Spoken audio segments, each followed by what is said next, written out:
में क्या क्या पढ़ा था हमने? जैसे आवेश के फलन लिए थे ना, कैसे कैसे थे, t² + 1 इस टाइप के सवाल लिए थे।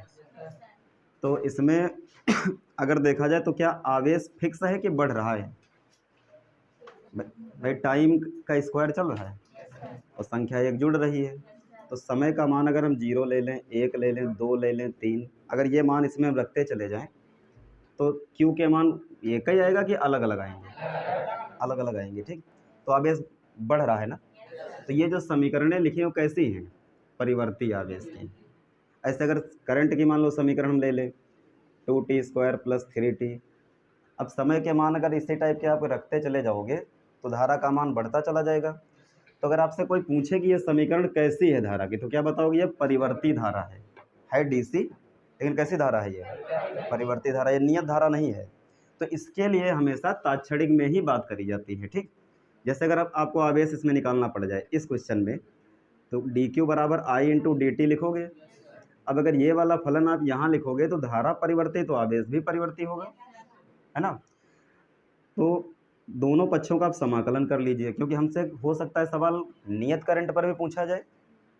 तो एक dq का समाकलन कितना हो जाएगा? q, और एक dt अगर कांस्टेंट I हो जाए तो ये तो परिवर्ती है ना। नियत अगर धारा की बात हो जाए तो एक dt का समाकलन कितना हो जाएगा? तो एक सिंपल समीकरण आपके सामने जो अपनी किताबों में चलती रहती है, ठीक। तो ये समीकरण कब लगाना है? जब धारा कैसी हो? नियत हो, ठीक है। तो धारा नियत होगी तो हम इसको लगा लेंगे, बाकी परिवर्ती होगा तो इस प्रकार के क्वेश्चन को, ऐसे क्वेश्चन आपको मिलेंगे तो उनको लिमिट वगैरह दे करके कहा जाएगा तो ऐसे लगाओगे, ठीक। तो इस टाइप की कंडीशन हो जाएगी ना। चलिए तो अगली हेडिंग बनाओ। हेडिंग बनाए अगली।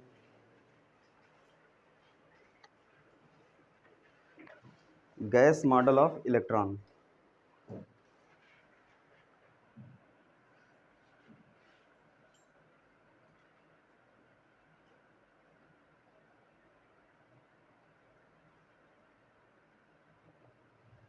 और इसी में साथ में आप ये भी जोड़ लीजिए अनुगमन वेग, है ना। अनुगमन वेग का मतलब ड्रिफ्ट वेलोसिटी।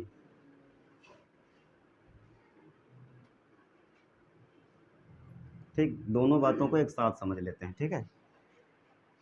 ओम का नियम का भी निगमन हम कर लेंगे। तो गैस मॉडल क्यों कहा गया इसको? क्योंकि जैसे ही गैस के अणु अगर किसी बर्तन मान लो भरे हुए हैं, एक पात्र ले लिया जाए इसमें भरे हुए हों, तो गैस के अणुओं पर अगर आप दाब लगाते हो तो गैस के अणु किधर चलते हैं? ज़्यादा दाब से कम दाब की ओर, है ना। आंधी वगैरह इसीलिए तो आती है। आंधी क्यों आती है? जैसे अगर मान लीजिए एक स्थान का दाब कम हो जाए और दूसरे स्थान का दाब ज़्यादा हो जाए, तो अपने आप से हवा का प्रवाह, जैसे जहाँ पर दाब ज़्यादा है और जहाँ का दाब कम है, तो ज़्यादा से कम की ओर हवा अपने आप बहने लगेगी। तो आंधी जैसे कब आती है, कैसे आएगी, तो सब लोग कैसे जान जाते हैं? इसी की वजह से बैरोमीटर में जो पारा भरा होता है वो ऊपर नीचे होने लगता है। कब होगा? जब दाबांतर उत्पन्न होता है स्थान पर, ठीक। तो जब दाब में अंतर होने लगता है तो उनको पता चल जाता है कि अब हवा का प्रवाह शुरू होगा, और किधर से किधर होगा ये भी पता चल जाता है, ठीक। तो ठीक वैसे ही अगर दाब में हम परिवर्तन कर दें इसके, तो इलेक्ट्रॉन इधर उधर गति करना शुरू करेंगे, और उनका जैसा व्यवहार होगा वैसा इस गैस के अणु यहाँ पर जैसा व्यवहार करेंगे, ठीक वैसा व्यवहार कौन करता है? इलेक्ट्रॉन करेगा। इसीलिए उन इलेक्ट्रॉनों को हम लोग क्या बोलेंगे? गैस इलेक्ट्रॉन भी कह सकते हैं, ठीक। क्योंकि सब कुछ मिलता जुलता एक ही जैसा होगा। फर्स्ट ईयर में आपने पढ़ा भी होगा चैप्टर अणुगति सिद्धांत, पढ़ा था ना। तो उसमें जो कंडीशन थी बिल्कुल वैसे यहाँ पर होगी। तो सबसे पहले देखो एक एक चीज़ स्टेप से समझ लीजिए। अगर मान लो हम एक चालक ले लें, ठीक।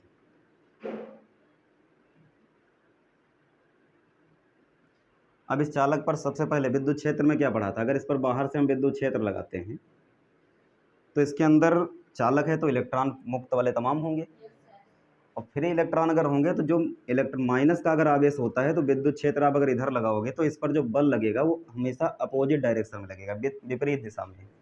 तो इसमें जो भी इलेक्ट्रॉन माइनस वाले होंगे उन पर बल किधर लगेगा? इसके उल्टा। तो ये तुरंत इलेक्ट्रॉन इधर की ओर गति करना शुरू कर देंगे, ठीक, ऐसे।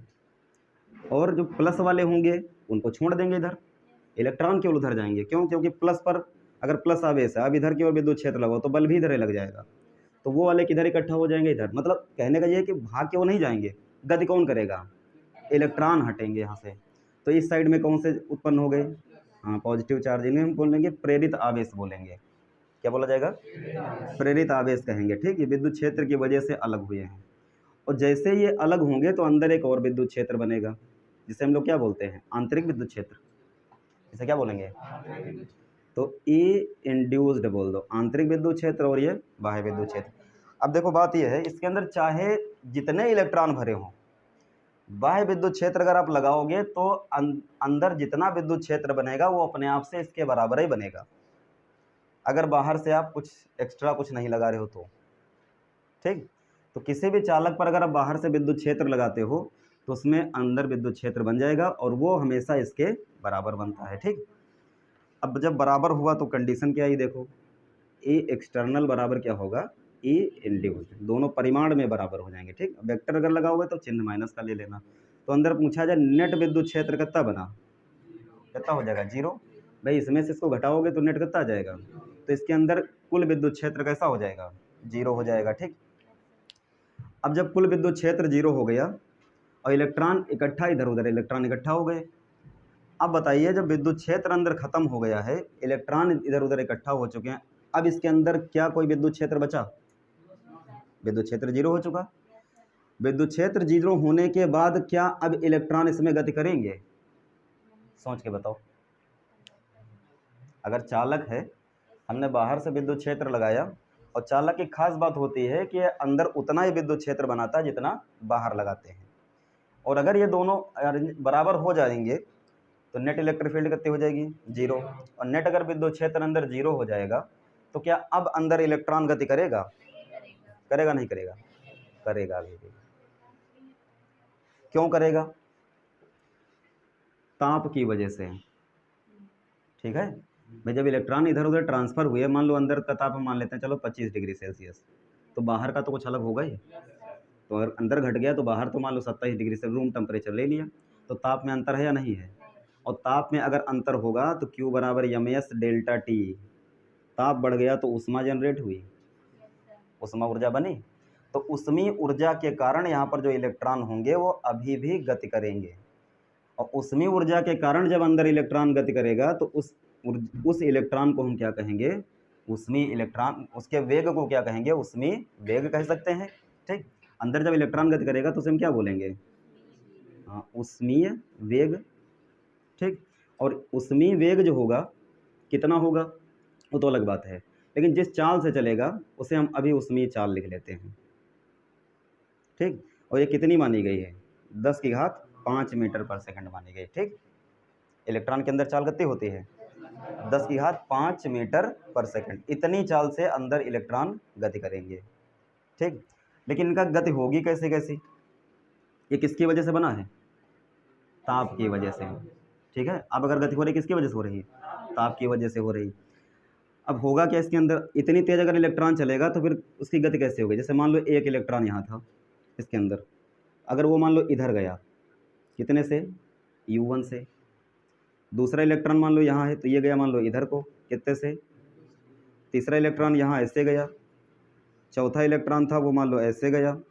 तो कुल मिलाकर के आप देखो सबकी डायरेक्शन अलग अलग है, और अलग अलग होगी तो हम कह सकते बहुत सारे इलेक्ट्रॉन है तो सबका औसत ऊष्मीय वेग कितना होगा? 0। चाल इलेक्ट्रॉन की होगी लेकिन औसत ऊष्मीय वेग कितना बनेगा इलेक्ट्रॉन का? हमेशा 0 आएगा। ठीक, तो हम यहाँ पर क्या लिख सकते कि U एवरेज जो होगा वो हमेशा कितना होगा?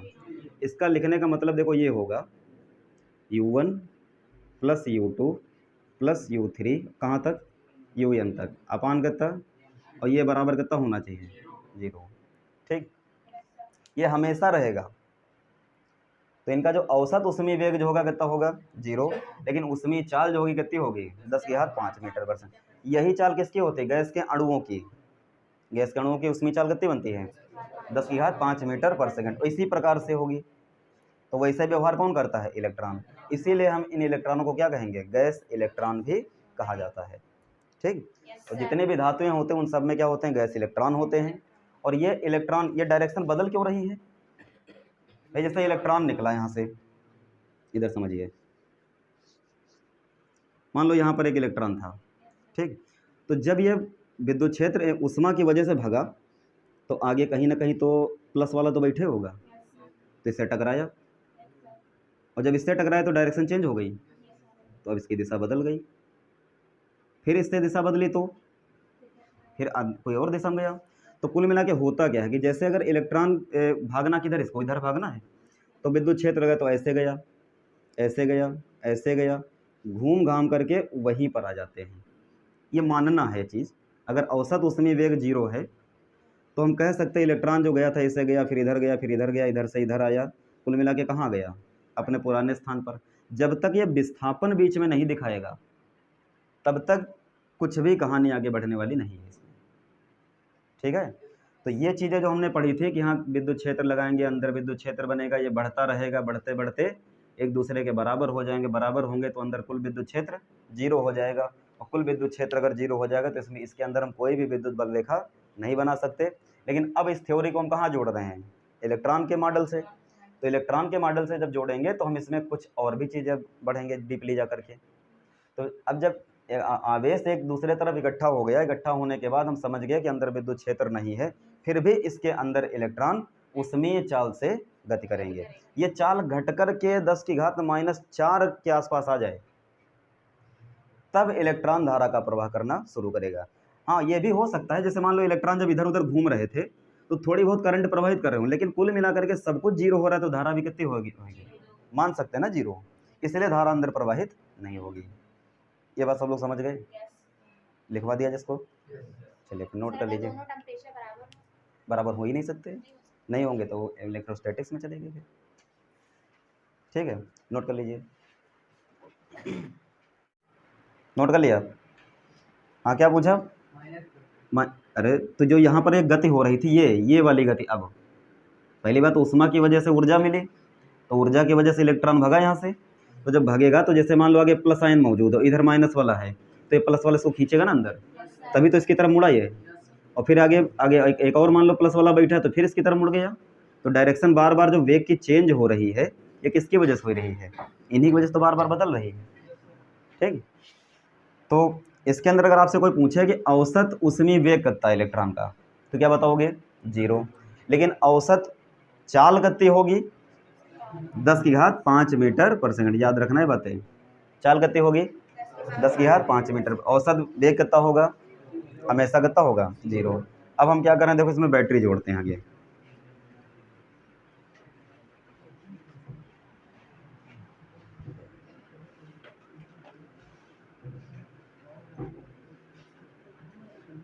जैसे इसमें आपने मान लो बैटरी लगा दी, इधर प्लस मान लिया, इधर माइनस, तो इस प्लस की वजह से ये साइड कैसी हो गई? धनात्मक। ये कैसी हो गई? अब यहाँ पर कौन से इकट्ठा थे? इलेक्ट्रॉन इकट्ठा थे।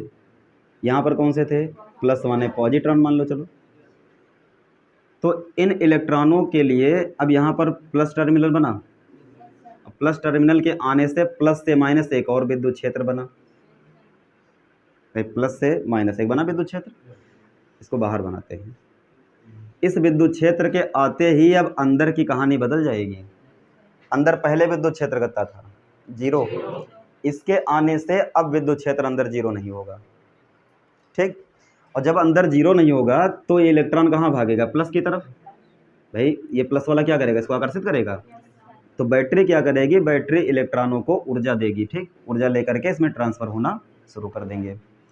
अब इलेक्ट्रॉन जब इसके अंदर चलेगा तो भाई मान लो एक इलेक्ट्रॉन यहाँ था, तो इस पर बल लगेगा इधर को, तो बल किस पर निकालना है? इलेक्ट्रॉन पर।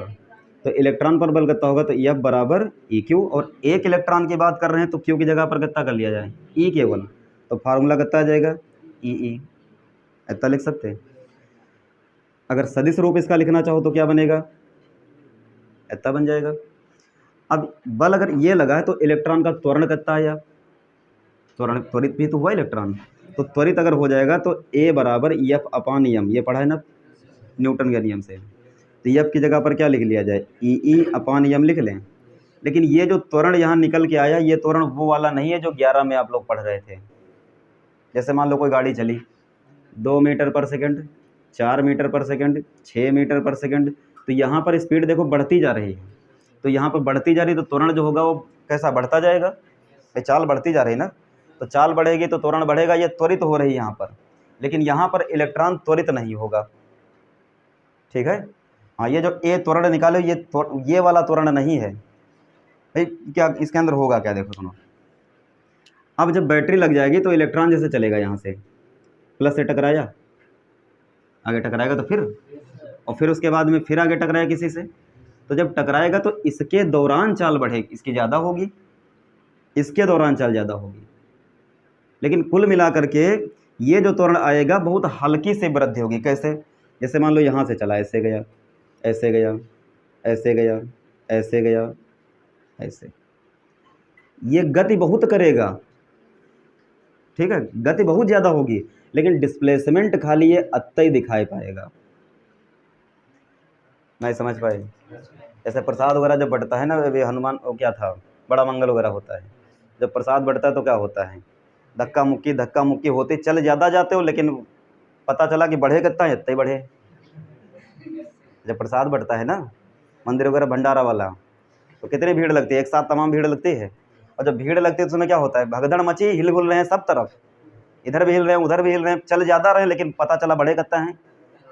वो कहानी इसकी होती है, ठीक। तो ये थोड़ा सा जो इतना इसने विस्थापन दिखाया है, इतने विस्थापन में जो वेलोसिटी मिलेगी उसकी बात कर रहे हैं, अनुगमन वेग कहलाएगा, ठीक। तो यही कहा गया कि अनुगमन वेग का मतलब यह होता है कि जब भी किसी चालक को बैटरी से जोड़ते हैं तो बैटरी का विभवांतर इलेक्ट्रॉनों को त्वरित वेग प्रदान नहीं करता है, बल्कि एक निश्चित दिशा में नियत सूक्ष्म वेग प्रदान करता है। यहाँ पर भैया इसकी जो स्पीड होगी इस दौरान घट करके 10⁻⁻⁴ मीटर पर सेकंड रह जाएगी, इतनी स्पीड खाली रह जाएगी इसकी।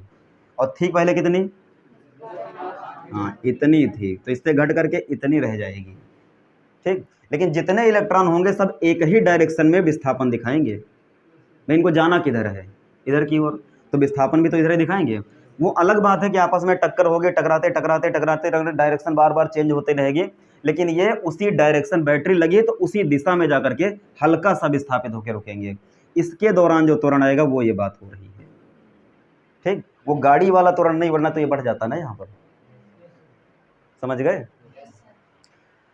तो अनुगमन वेग कितना मिला आपको, 10⁻⁻⁴ मीटर पर सेकंड, ठीक। अब कुछ और बातें देखो यहाँ पर आई, क्या, इसको तो बाद में निकालते हैं। जैसा इलेक्ट्रॉन जब यहाँ से चला, आगे प्लस आयन था, तो यहाँ से टकराया, फिर आगे फिर टकराएगा, तो लगातार दो टक्करों के बीच में कुछ टाइम भी तो लगाएगा। तो जो टाइम लगाएगा अगर उसका माध्य निकाल लो, आधा कर लो, तो क्या कहलाएगा, श्रांतिकाल कहलाएगा। क्या कहलाएगा वो, श्रांतिकाल कहलाएगा, ठीक। तो कहा गया कि इलेक्ट्रॉन के लगातार दो टक्करों के बीच में लगे समय का माध्य क्या कहलाएगा, इसको टाउ से रिप्रेजेंट किया गया। बहुत कम समय होता है, इसलिए कितना माना गया, ये अरे कितना माना गया, टाउ से लिखेंगे 10⁻⁻14 सेकंड के आसपास ये माना गया है, ठीक है। तो लगातार इलेक्ट्रॉन के दो टक्करों के बीच में जो समय लगेगा उसका अगर माध्य निकाल लिया जाए तो क्या कहलाएगा, श्रांतिकाल, रिलैक्सेशन टाइम कहलाएगा। और वैल्यू कितनी मानी गई है, मतलब आगे कोई संख्या होगी, ये कोटि है ना, कोटिमान में आगे कोई होगी संख्या, बाद में पावर इतनी लेना है, कोटिमान में व्यक्त करेंगे ना इसको, इतनी बात समझ गए। लेकिन जब ये गति करेगा तो टक्कर के दौरान कुछ दूरी भी तो तय करेगा, तो लगातार दो टक्कर के बीच में जो माध्य दूरी तय करेगा उसे क्या कहेंगे, माध्य मुक्त पथ कहा जाएगा यहाँ पर। और इसे किससे लिखेंगे, लैम्डा से लिखा जाएगा, ठीक। और ये कितना होगा, 10⁻⁻⁹ मीटर के कोट के आसपास होगा, ठीक है। इसकी रेंज कितनी मानी गई, -9 मीटर के आसपास, आगे होगी कोई मान होगा, लेकिन ये कोटिमान में हम लेंगे इसको, ठीक। तो उसमें वेग कितना होता है, 10⁵ मीटर पर सेकंड। अनुगमन वेग कितना मिला, -4 मीटर पर सेकंड। टक्करों के मध्य लगे समय का माध्य, जिसे क्या बोलेंगे, श्रांतिकाल, कितना होगा, -14 सेकंड। और माध्य मुक्त पथ का मतलब है लगातार दो टक्करों के बीच में तय की गई दूरी का माध्य क्या कहलाएगा, माध्य मुक्त पथ। ये कितना होगा, -9 मीटर पर सेकंड, ठीक है। ये कहानी क्लियर हुई इसकी, चलिए फिर इसको नोट करिए, फिर क्लियर हुआ। अब देखो आगे, जैसे अगर मान लेते हैं कि वही चालक था, ये बैटरी वगैरह लगी है सब, ठीक। तो विद्युत क्षेत्र ऐसे बना था, जो बैटरी की वजह से आया था, ऐसे तो बना था, तो इलेक्ट्रॉन कहाँ भगा, इधर को। तो मान लेते हैं कि ये जो पोर्शन इतना है, इसमें तो बहुत सारे इलेक्ट्रॉन भरे होंगे और इधर भी होंगे, तो ये इलेक्ट्रॉन इसके उल्टे तो भागेंगे। तो जब एक और पोर्शन काट लेते हैं यहाँ पर, तो जब ये इलेक्ट्रॉन आगे बढ़ जाएंगे तो इनकी जगह लेने के लिए आ जाएंगे। अब अगर ये दूरी जो है यहाँ पर, यहाँ तक का जो टाइम लग रहा है, हम मान ले करता है dt, और इलेक्ट्रॉन की संख्या इसमें कितनी मान लोगे n, लेकिन प्रति मीटर क्यूब में इलेक्ट्रॉन की संख्या जो ली जाएगी पूरे आयतन में, इसमें जो इलेक्ट्रॉन की संख्या लेंगे किसमें लेंगे, मीटर क्यूब में। अब सुना इधर, जैसे जो इलेक्ट्रॉन यहाँ से यहाँ तक गए, एक स्थान से दूसरे स्थान को ट्रांसफ़र हुए, तो अगर 1 सेकंड में पूछा जाए कितने इलेक्ट्रॉन ट्रांसफ़र हुए, तो इलेक्ट्रॉन की संख्या कितनी है n।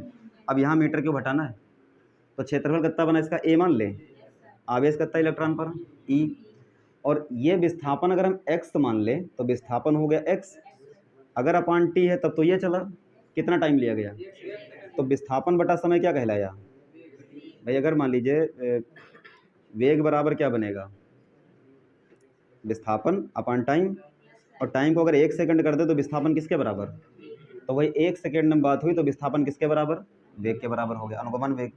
तो 1 सेकंड में इतने इलेक्ट्रॉन यहाँ से यहाँ तक गए, तो अगर हम dt समय में मान ले कितने इलेक्ट्रॉन गए, तो NaE Vd इंटू कितना हो जाएगा dt, इतने इलेक्ट्रॉन गए।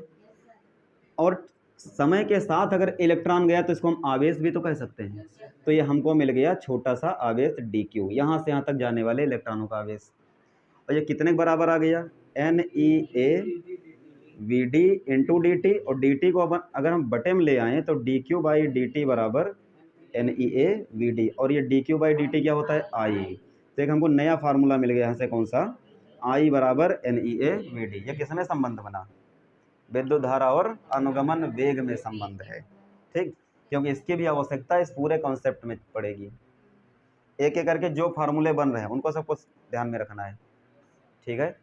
तो विद्युत धारा अनुगमन वेग में संबंध क्या बनेगा, I बराबर NeA Vd। हमने क्या किया, एक छोटा सा पोर्शन तोड़ा, मान लिया इसमें इलेक्ट्रॉन कितने थे n प्रति मीटर क्यूब, विद्युत क्षेत्र लगा तो आगे बढ़ेंगे ये, तो हमने माना कि 1 सेकंड में कितने इलेक्ट्रॉन ट्रांसफ़र हुए, तो इलेक्ट्रॉन की संख्या, और आयतन में थे तो क्या लिखे, और यहाँ विस्थापन लिया, विस्थापन कितना दिखाया x, 1 सेकंड में विस्थापन क्या बन गया, वेग बन गया।